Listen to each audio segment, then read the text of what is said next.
Rich People Problems, an excerpt by Kwan. Bettina Ortiz y Mena was not accustomed to eating, a former Miss Venezuela and Miss Universe runner-up. Of course, the exceedingly bronze Strawberry Blonde was these days the wife of Miami Auto Parts tycoon Herman Ortiz y Mena. At every restaurant she chose to grace with her presence, she was always greeted with reverence and whisked to the exact table she desired. Today, she wanted to the corner table on the terrace at Sip Sip, her favorite lunch spot on Harbor Island. She wanted to sit on one of the comfy orange canvas director's chair and stare at the gently lapping turquoise waters while eating her kale Caesar salad. But there was a large, noisy group taking up the entire terrace, and they didn't seem in much hurry to leave. Bettina fumed as she glared at the tourists, happily savoring their lunch in the sun. How tacky they were! Woman tanned, wrinkled and saggy, none of them properly lifted of buttocks. Like walking up to their table and handing out her dermatologist's business cards. And the men were even worse, all dressed in all-rumpered shirts and shorts, wearing those cheap straw hats sold at the trinket shop on Dunmore Street. Did such people have to come here? Feeling that she had been patient long enough, Bettina stormed into the kitchen. Honey, what's the dealio? I've waited more than 15 minutes for my table. Sorry, Bettina. It's been one of those days. The party of 12 on the terrace showed first just before you did. But the terrace is your prime spot.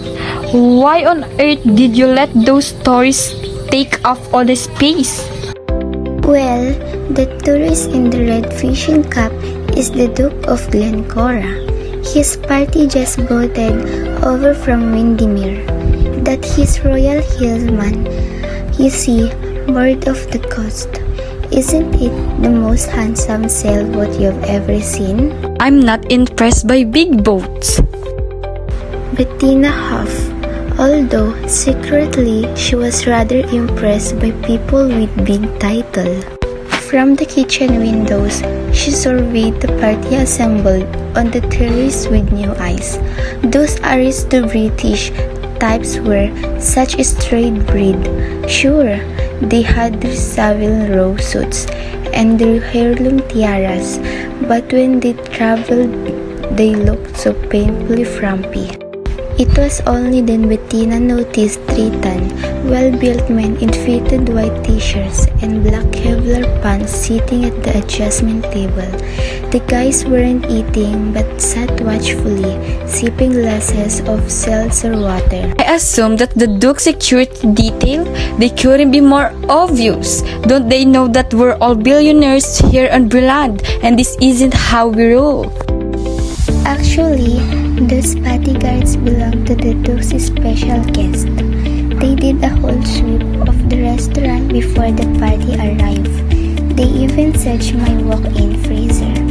See the Chinese fellow seated at the end of the table? Bettina squinted through her Dior XT sunglasses at the portly, balding, 70-something Asian man dressed in nondescript white short sleeve golf and gray trousers. Oh, I didn't even notice him. Am I supposed to know who he is? That's Alfred Chang. He looks like the chauffeur. Doesn't he look like the guy that used to drive Jane Wyman around in Falcon Crest?